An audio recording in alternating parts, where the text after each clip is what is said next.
Hello everyone and welcome to this week's Pro Audio Show. If you're a fan of analog synthesis, I promise you we have the most fun you've ever seen. For those guys who use it in contemporary dance music today, I think you're going to find it just terrific. But for old geezers like me who remember the prog rock days of the 70s, seriously, yes, Genesis, early Rush, Alan Parsons, I think, probably could have done most of his solo albums with one of these things. Yeah, we've got Alex Theakston here from Source, and he's brought with him the Arturia MatrixBrute. It's just uncannily good. In other things, Tom has a look at Rupert Neve new headphone amp. Tom and I explore the Volca FM from Korg, which is just shipping. And we've got the boys from TMS, Froe this time, showing us how they use UA, in this instance to record Jess Glynne on her #1 selling single. So we've a lot to get through. Remember that throughout the programme, you'll see at different points a code word across the bottom of the screen. If you were to take that code word and email it back to us at the address shown, you may very well get some favourable pricing sent back to you in return. But for now, over to Tom. In the news this week, a couple of sought-after units have started shipping. The first is from Mr. Rupert Neve. This is the RNHP, Rupert's first standalone headphone amp, and actually, there's not much to it. You've got a volume knob, you've got an input select, you've got an output, and that's pretty much it. Balanced inputs on the back, you've got a mini jack, you've got some unbalanced RCAs, and actually really nicely there's VESA mounting, so you can mount this on any standard VESA bracket. So he is actually thinking about using this in the studio, or rather I wouldn't think about using it in the live room or anything like that, because essentially this is here for one thing, and this is quality. What you get from this is a very linear, transparent device with the balanced inputs, because of course the hi-fi world normally doesn't use the balanced connectors. If you've got something like these Odyssey LCD X's, this is what you need to really get every bit of detail out of it. Obviously you need a good converter to drive into it, but realistically it's only £425, which for Rupert Neve is frankly a bargain, especially when you consider that the sort of equivalent SPL units are more expensive, and frankly, who doesn't want a bit of Rupert Neve in their studio? That's the RNHP from Rupert Neve. Next up this week, we have the Korg Volca FM. Anyone who remembers the 80s and the FM heyday, mostly caused by things like the DX7, will remember the classic digital sound. Now, this is a bit of a change for the Volca range because it is actually a digital unit, but it really has captured that kind of vintage, dirty sound, and even the converters are very reminiscent of that era. So me and Steve thought it'd be a good chance just to have a muck about.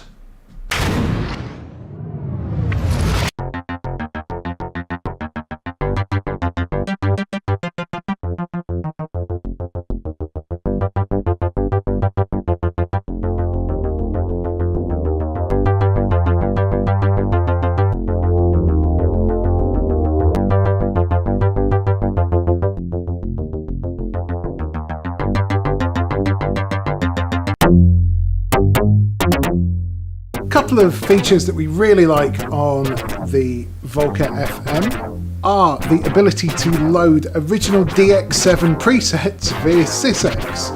So you can go and plunder the internet and fill the unit full of classic sounds.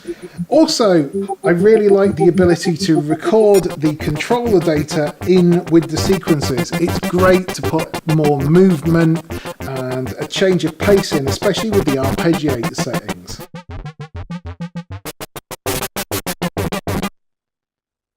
The unit is a true FM synthesizer, and handily you do get a parameter list card included in the box, which on the flip has a algorithm chart for the different combinations of modulators and carriers.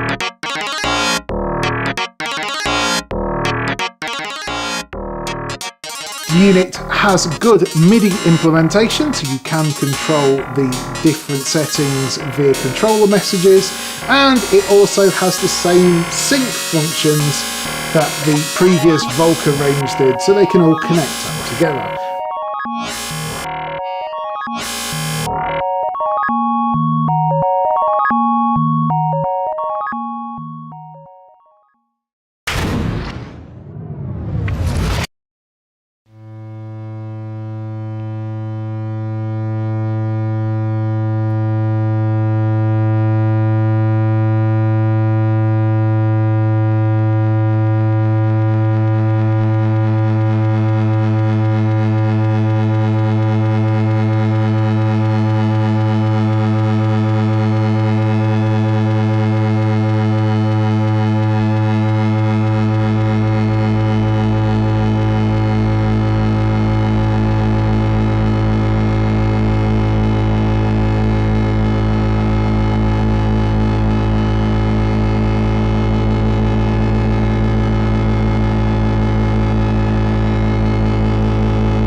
So, hello, welcome. This is the Arturia MatrixBrute. So we are playing around today. I want to show you the machine and mess around with sounds, because I think there's obviously loads of videos out already about this machine, and I think it's important that you hear it. You kind of need to hear what it does. Before that though, I should give you just an overview quickly so you understand what I'm actually doing with all this stuff. The MatrixBrute is an analog synth. It's made by Arturia. They have made the MiniBrute and the MicroBrute, which you're probably familiar with. Great analog synths. Very kind of acid and cutting in their texture. So they've been hugely popular, and the MatrixBrute takes all of what was good about the MiniBrute and the MicroBrute and basically multiplies it. So it's like having multiple MiniBrutes in one case, but with tons more modulation, with presets, with the analog effects that we were just playing with a ton of interconnectivity, a big keyboard, a big case, loads of hands-on control so that we can really set up just astonishingly powerfully modulated sounds. So I want to kind of explore some of that and maybe talk less about what everything actually is, because there's other videos that you can see. So just very quickly so you understand, it is a 3 VCO synth, so it has 3 analog oscillators, but the 2 main ones are much more complex than your standard analog oscillator. There's actually like 8 waveforms, and let me get them going so that you can kind of hear, and we can start building sounds as we go. So I'm just zeroing out the path to the filter, so let me also just zero these.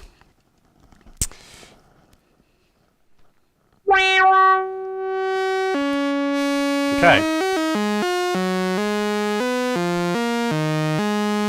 So you've got an oscillator that's made up of lots and lots of different waveforms. So if we have a saw that can do this sort of like beating thing. We have a square with pulse width, which sounds great even just by itself. And then we've got a triangle, which is quiet when it's like that, and then does this crazy metallizer thing. And all of those parameters we can modulate with this matrix patch play, which I'll come to in a sec. And then to top it off, we have a sub oscillator with a variable wave shape. just one VCO of this thing can make big kind of modulated sounds. And that thing with the Matrix is our ability that we can take a modulation source, of which we've got loads. A modulation source like the LFO, we have 3.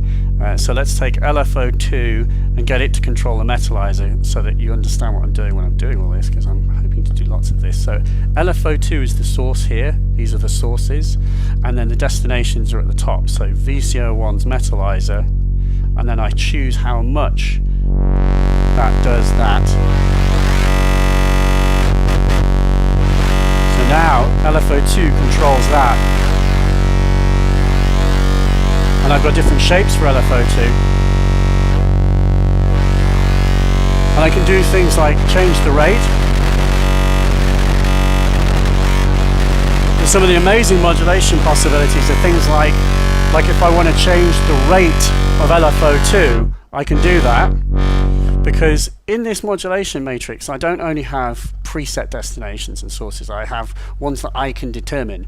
So this top 4 here, just to stress, by the way, this is a pre-production prototype, so the little e-ink screen isn't working on this unit, but it still actually works in terms of its ability to send things to places. So if I do this and hold down that button and then do that, that maps the LFO rate to that button. I have 4 of these, so you can map controls to these, like for example the analog effects controls like the delay time, which is amazing. So now I've mapped that to here, so this is working, and that's me controlling how much is going. I've got it on sample and hold mode. So now if I take LFO1 here and I route it to this, that now controls the rate of this. Let's zero this out.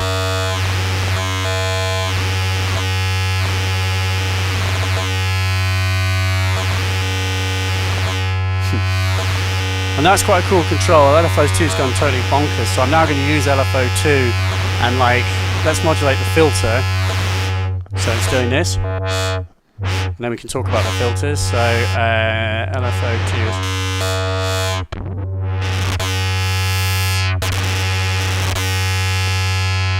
and I want to change the amount that that's.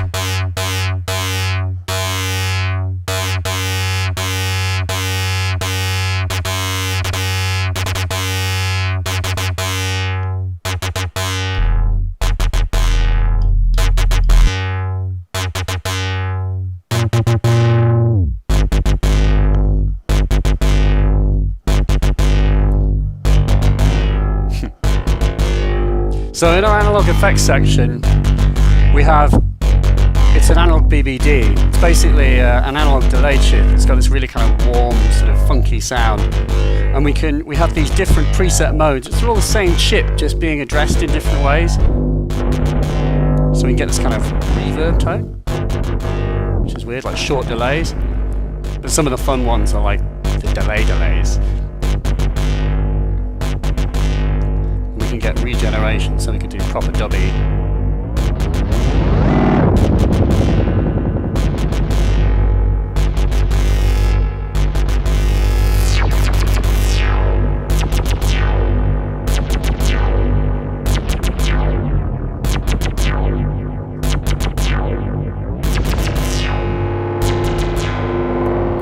So I said that the delay time will be a fun one to modulate, so I'm going to make good on that promise. So maybe we should use LFO1, modulate the delay time. So to map it, hold that, delay time. So that's now mapped to delay time.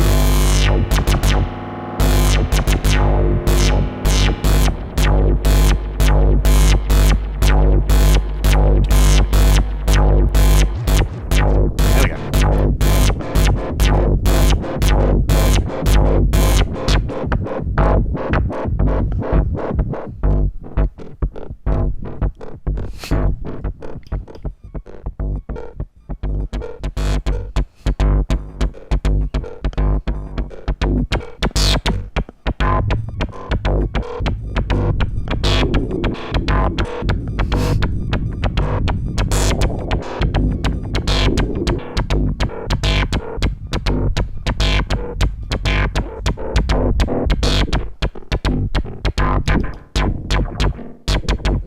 we've got sample and hold, which is like a random LFO. And then a sloped version of the sample and hold. Nutty. So we've already gotten into bonkers territory, and I think just to sort of reiterate the way, like, you know, in terms of usability and the fun of this machine is like just kind of exploring paths of modulation, because you just have got a stupid amount of modulation available to you. And we also have 2 filters, so let's play around. So I was playing with the Steiner-Parker filter, which is the same type that's in the Brutes, so you'll know that well, and it's got its own drive. It'll take me a second just to get this going again.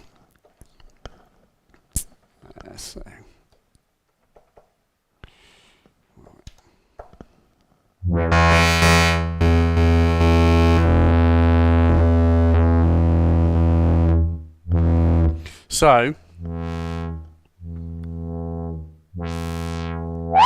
that's the Steiner, and it does like acid stuff with brute factor, which kind of burnishes and distorts wonderfully. That. And yeah, again, that would be a nice. So we could try that with maybe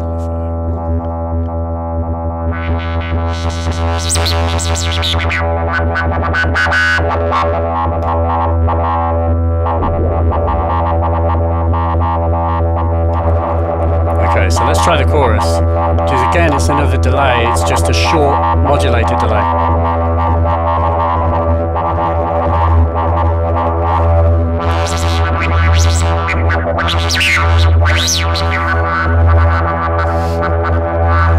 Oh, so it's, I was using sample and hold on the brute factor, so it's like making the brute factor like as if I'm doing that. Brute factor reacts really weirdly with resonance when you get because it's a feedback path. So if you have tons of resonance, it starts doing odd things.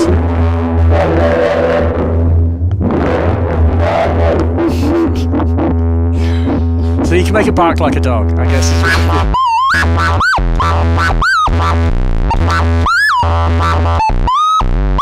Whoa. I definitely was saying before that I think that if there's like any one band that would really like the MatrixBrute, it's definitely the Chemical Brothers. It just seems to make awesome like Chemical Brothers intro sounds. But it can make really sweet sounds. I think what we should do, let's make something sweeter. And a key issue, not issue, but a key kind of design principle is the fact that you need to be careful with gain staging, because you've effectively got like 9 sound sources, you've got all of these wave shapes, and you've got the extra VCO. It's just like an enormous amount of sound that you can chuck into the filters, so you do need to be careful, and don't just put all these like I've done. Right, I'm just very bad, but don't put them all the way up to the top necessarily. If you go easier on them, you find that you can get sweeter tones because you're actually just driving at like multiple stages. So let me just get this.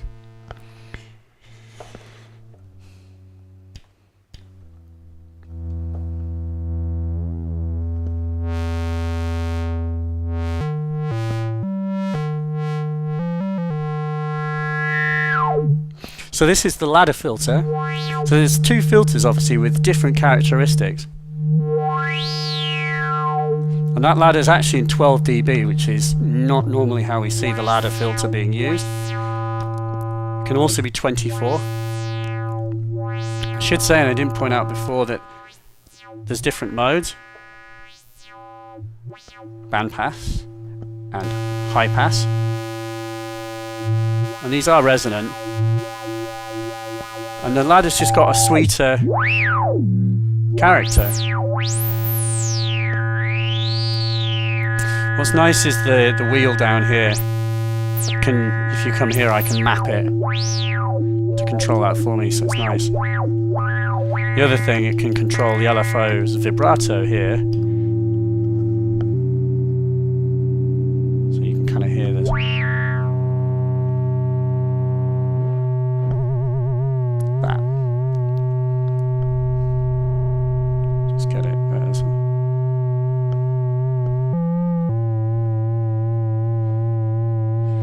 promised sweetness, didn't we? I think we should have some stereo delays, like pretty, not like crazy dubby, but just like pretty.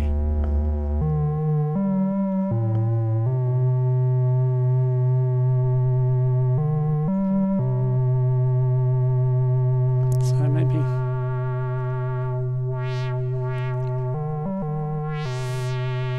And here, without needing to make a matrix connection, I can use this first VCF to go to the filters, both of them, and you can do cool things like do them in opposition so that the filters like act against each other, which we should try and do in a bit.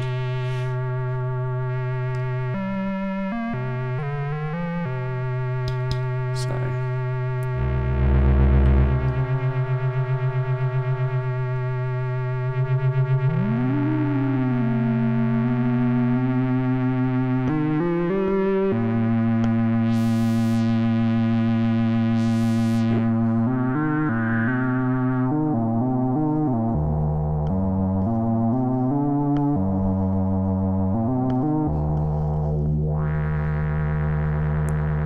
help but add like a tiny bit of drive.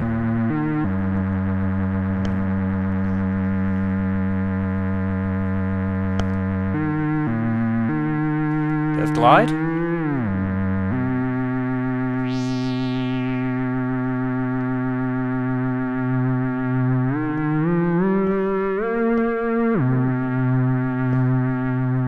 We can have very long envelopes.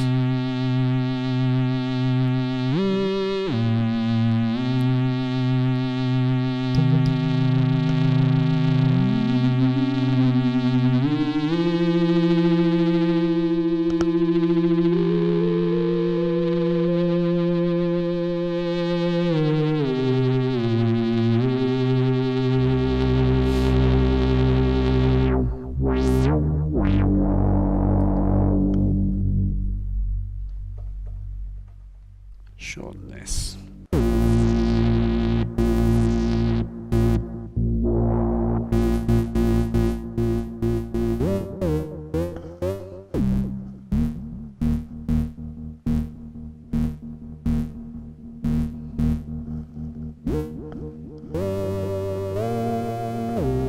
So, let's have a play with the sequencer. So we have both the sequencer and arpeggiator in here, and the arpeggiator kind of works like you'd expect.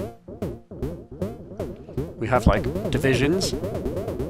Really important thing I should point out is that you can sync the arpeggiator via USB, MIDI, and via analog clock gate as well, and it responds to multiple different timing standards, so you should be able to sync to most things. What's nice, speaking of sync, is you start noticing that there's sync everywhere. So like the delay's got a sync. So when the sequence is running, it slaves to it, and you get time divisions here. Now I will do a less pretty sound just so you can kind of hear. Maybe let's get the filters running in series.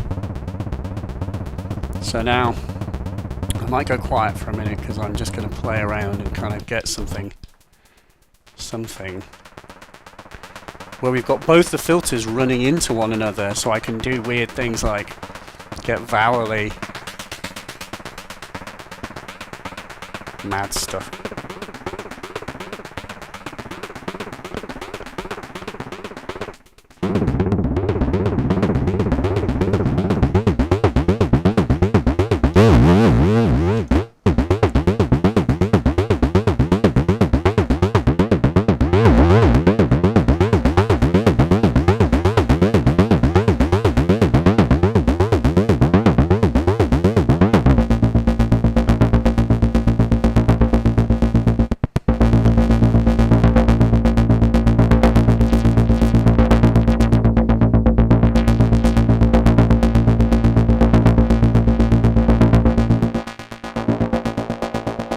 So I have the ladder in high pass.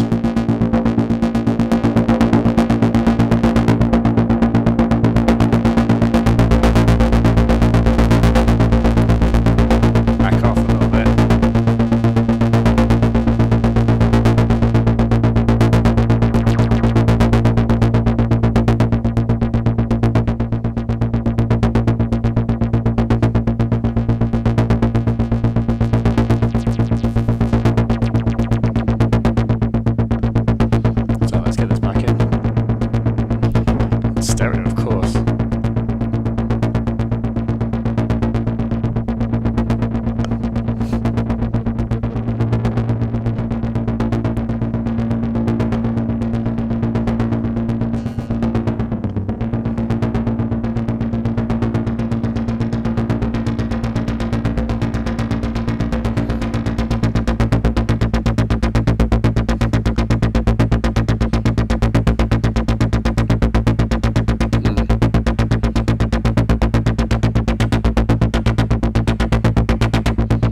Now this envelope's controlling the metalizer.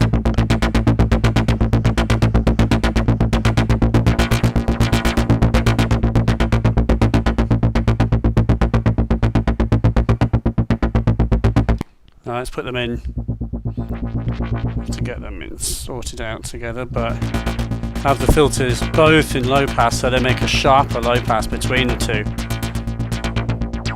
Or we could make them both less sharp and make a kind of weird 24 decibel filter out of both of them. Kind of two resonance peaks.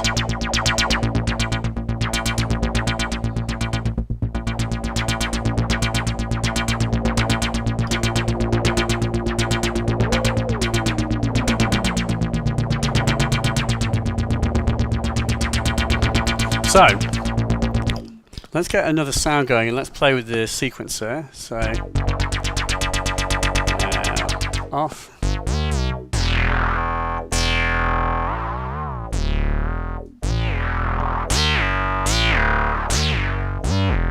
Like that. We have aftertouch, by the way, and velocity on the keyboard, so of course those are sources, so you can make the aftertouch do all kinds of insane stuff to the oscillators. So maybe like, hear that?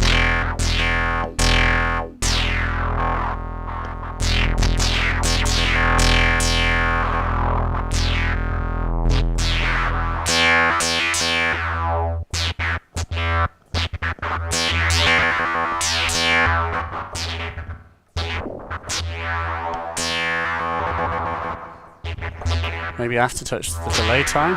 Was it this one?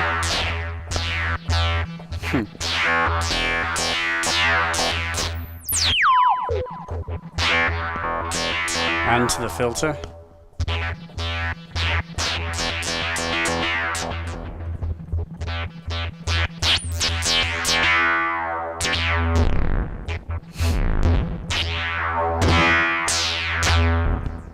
Just end up making loads of fodder for my sampler. Alright, hang on. So let's go back to the... Where was it?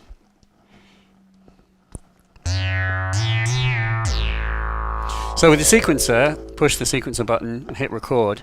So actually the Matrix has multiple functions, by the way. So it is, we've been using it for modulation where you can send things and it's quite clear where, you know, that you've got modulation applied. We also can use it for presets, and there are basically no presets in this unit because it's pre-production, but it also is used for the sequencer. So it's 64 steps, and we can record notes as we go. There will be the ability in the production version to kind of really interact with the sequencer and do wicked things like hold this down and push notes, so you can change specific notes and have slide and accent and also mod, so you'll be able to hold this down and adjust that. And you'll be able to dial in modulation parameters, just a freely sweepable CV parameter per step, which is one of the sources on the modulation matrix. It is here. Where? I've lost it. Oh, it's there. Seq mod. So sequencer modulation is there, basically. So anyway, but for the moment, let's just stop it, and I can.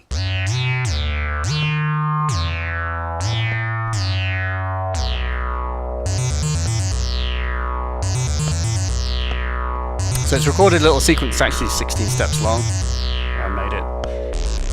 And you can do this thing.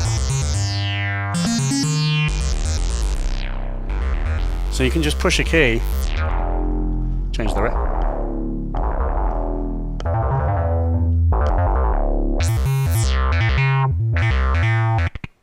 So now we've got a sequence, so let's get this a bit shorter. We can go very, very snappy with these without too much trouble. That's quite. So maybe I want that to loop. So I hit play, change the length of the sequence. You see that? So it's like literally like the end. Then we can just mess around. What should we do? I've invented Pink Floyd.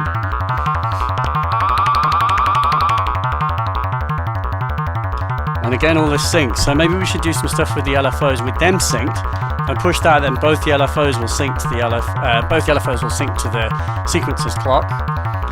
So I guess obviously like, and these are in series, aren't they? So I'll do something with the other one.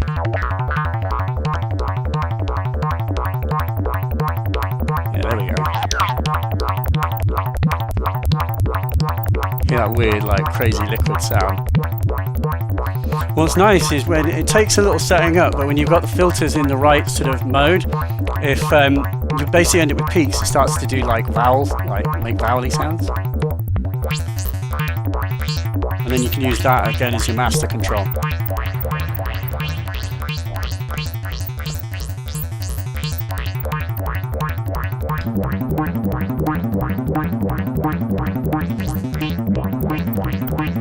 And then we have LFO3, which is a division of the third VCO, which I'm not actually using, so I'll be able to sweep around. And we can use that to do other things as well. Heck, what should we do with it? Maybe we can... Oh, what we haven't done is messed around too much with the audio modulation, so I could do some crazy... sync the two together.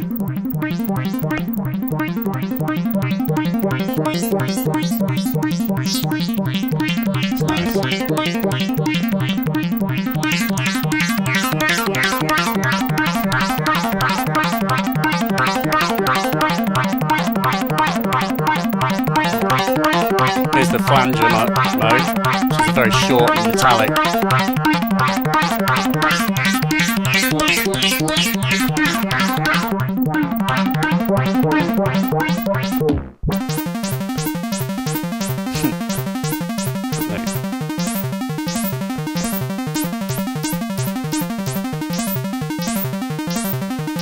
LFO1 isn't doing anything, so I've got. So let's get LFO1 to do that.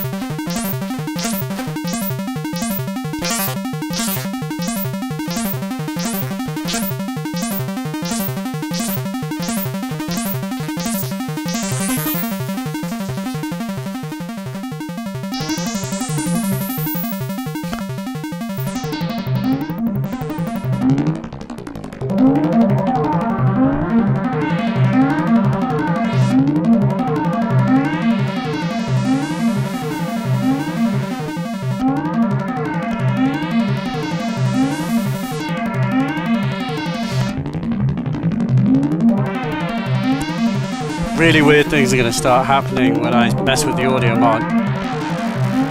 So this has to do frequency modulation of like basically a VCO3 to the filters, or of noise to the filters or the oscillator.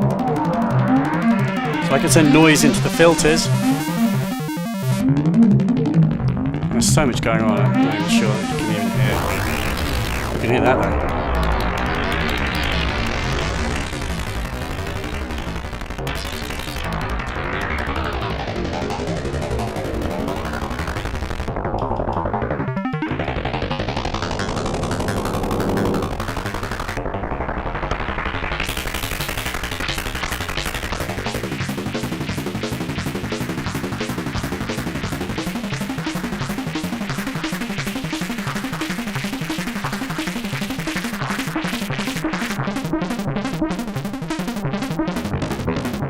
So this is actually modulating the filter.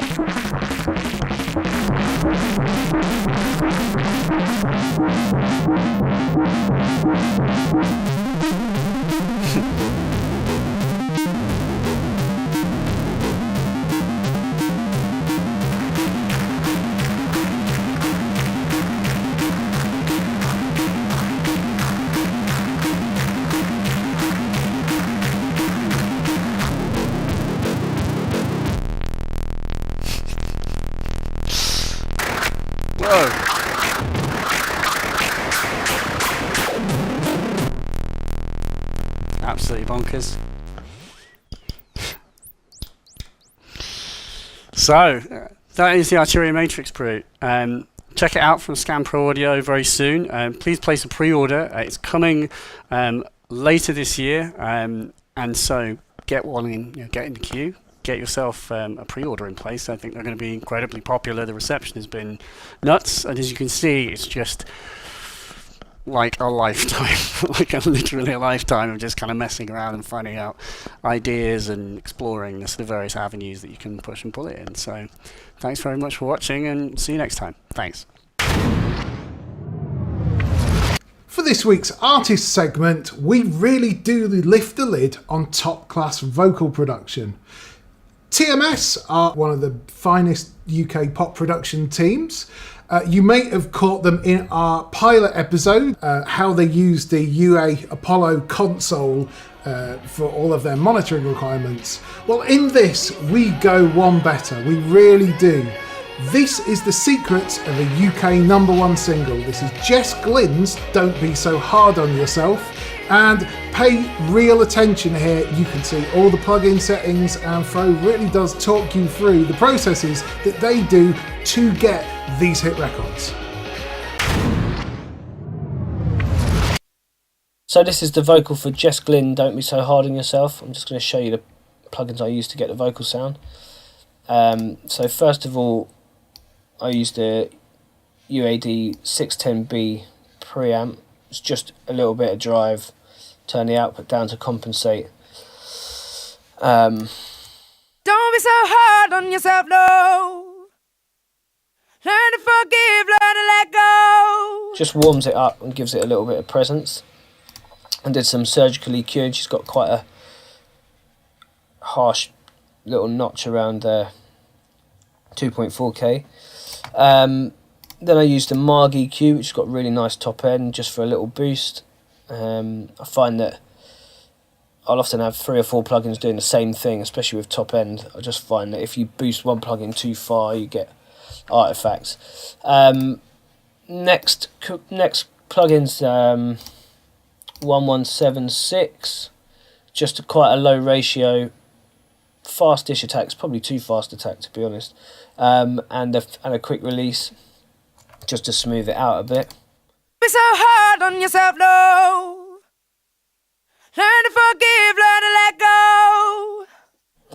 That's followed by the LA2A, just another small bit of compression.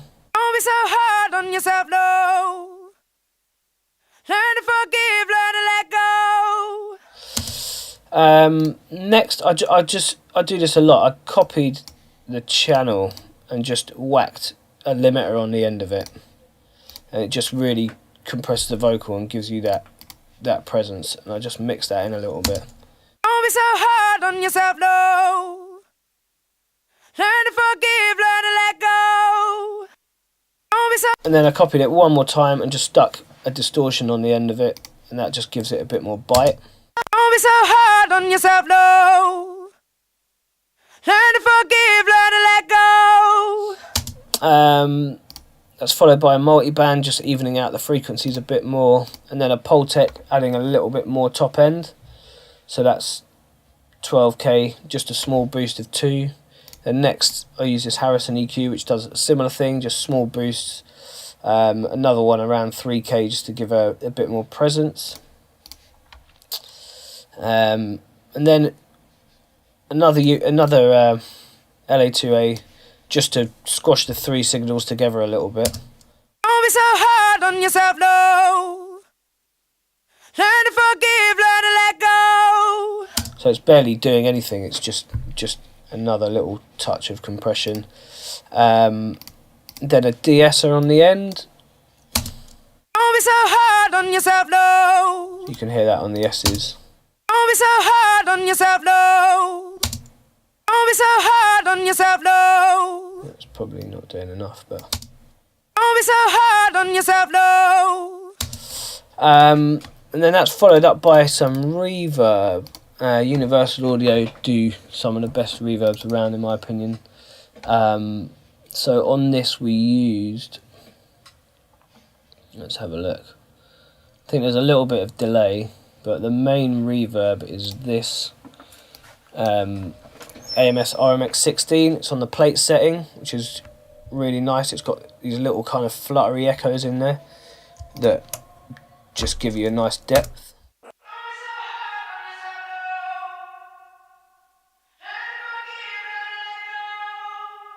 Just nice little flutters. That's followed up by an EQ. I always find it's always important to shape your reverbs. I don't find that the plugin has enough on there. Like, it's got this low and high thing, but doesn't give you enough control. So I've given it that EQ.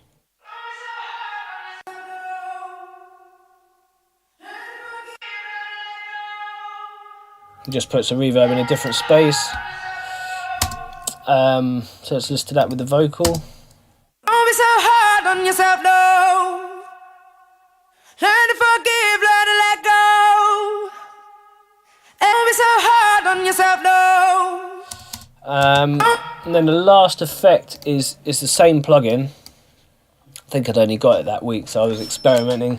It's a bit of chorus, which just gives it a nice bit of width.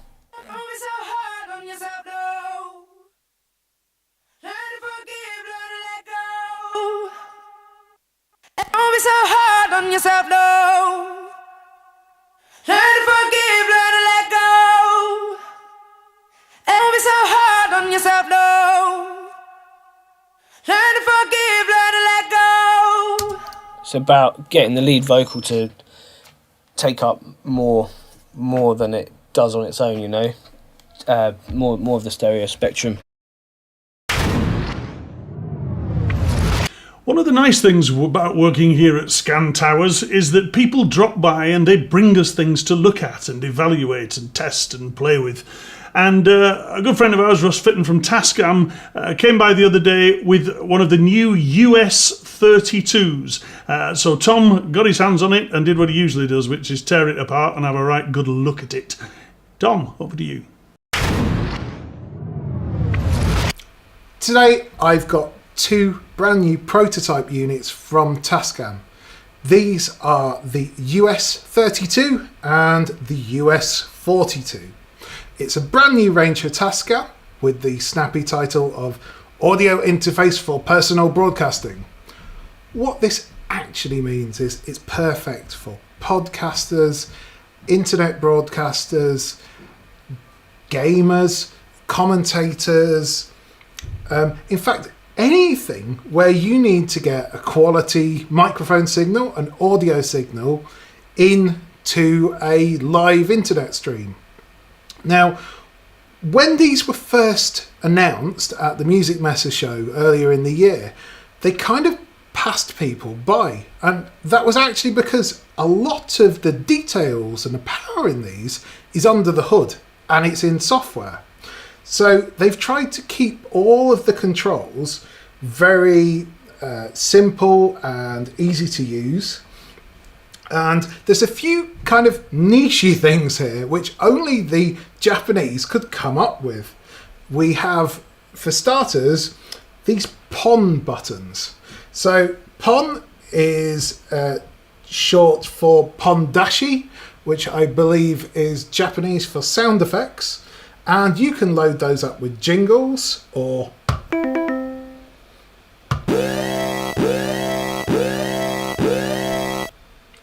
to get you a better idea.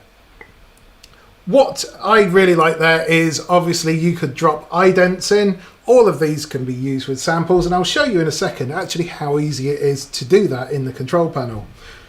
First off, let's just have a look at the difference between the two units. Each one can accept microphones or line inputs, but they're in slightly different types. For the first time on a professional interface, you can actually use gaming headsets.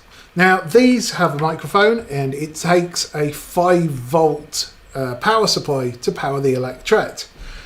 You can plug these into the front of either unit, and it's actually a fairly decent sound that you get through some of the high-end headsets. What they've really thought of here is they've put dynamic processing into the units, and essentially this is something that's been missing from most major broadcast software. Wirecast, OBS, XSplit have no ability to actually put compression on the microphone in the same way that professional broadcasters and radio stations do. So what you can do is plug your mics in either on the top panel, or in fact the smaller one has a built-in small microphone to it, but I think that's probably a little bit away from what you're probably going to be wanting to use this for.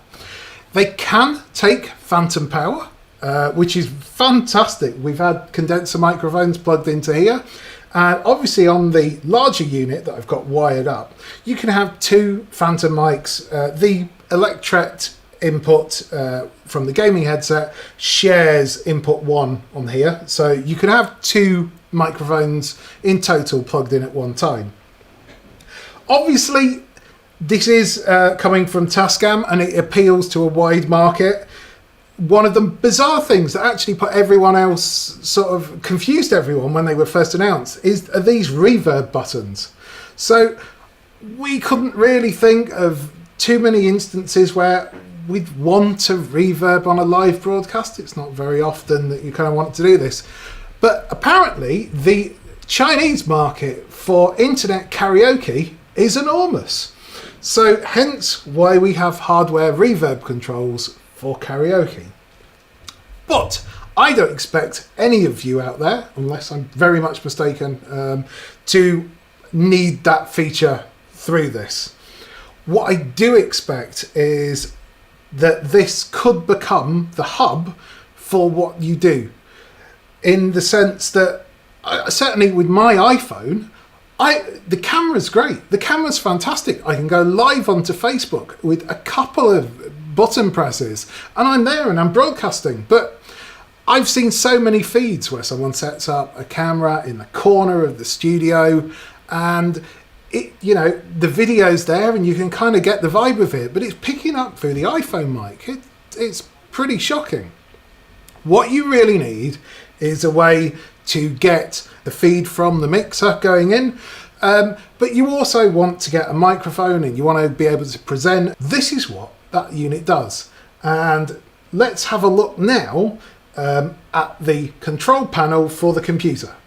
Inside the control panel, and we're looking at the US42 at this point, you will see the 2 mic channels here, and at the bottom there's your 3 PON buttons, and you can load samples into there.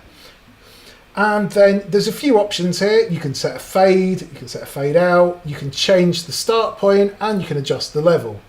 You can also latch this, and the button can also be velocity sensitive, so it will play louder the harder you hit it. What's fantastic here is that we not only have a compressor, but we've also got some EQ. A lot of the time, you just need to fine tune something like this, especially for the game commentators, rolling off a little bit of the bottom end to get a clearer tone to your voice. Where this becomes really interesting, especially for anyone running an iPhone, is that the unit remembers the last settings that it's been set with. So when you disconnect this and then connect in your iOS device, you will need the little camera adapter kit to get the USB socket. Then you will have the same compression settings that you had when you set it up on your computer. What this really means is you can take this out without your computer. All you need is this box. You connect up via the camera connection kit, and if you have a look on the back, it does need power when you're using it with an iOS device, but luckily that's a 5-volt mini USB connector. Sorry, in fact it's micro USB. Tascam themselves make a battery-powered USB power supply, or there's plenty of iPhone-type chargers that you can use to power this unit when out and about, just in case you really want to go live virtually anywhere.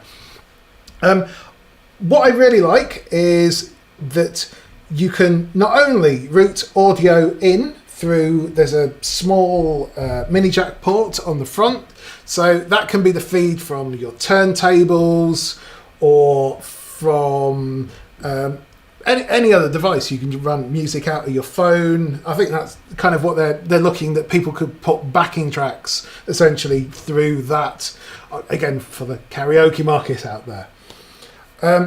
It's also got this lovely on-air light. When you put that is when the outputs from the microphones get put live through to the signal in the computer, obviously through all the dynamic processing. Hopefully pricing on these, they're going to be under £150 for the large unit and under £130 for the smaller one. So great value for what they do. We're going to keep testing them. I'm assured that the software isn't the final version as well, so there could even be some more treats to come. It's looking quite interesting. Okay, all that remains for me to do is to thank you for watching and to remind you that the code word that's been popping up across your screen at the bottom is there, so that if you email it back to us at the email address shown, we can send you some very attractive pricing. I hope you enjoyed the feature on the Arturia synth. It really is more fun than anyone deserves to have. I can't imagine if you ever owned one of those things that you would ever need any other kind of analog synth. It really is all-encompassing and very, very addictively good fun. Usually at the end of the show, we have an after show with question and answers where we allow people to sort of come in and phone in with their questions. But I've got to be honest with you, it is so self-explanatory. What we thought we'd prefer to do this week is just let you have a look at a few of the rushes of Alex enjoying himself with his Arturia MatrixBrute. So until the next time, thanks for watching.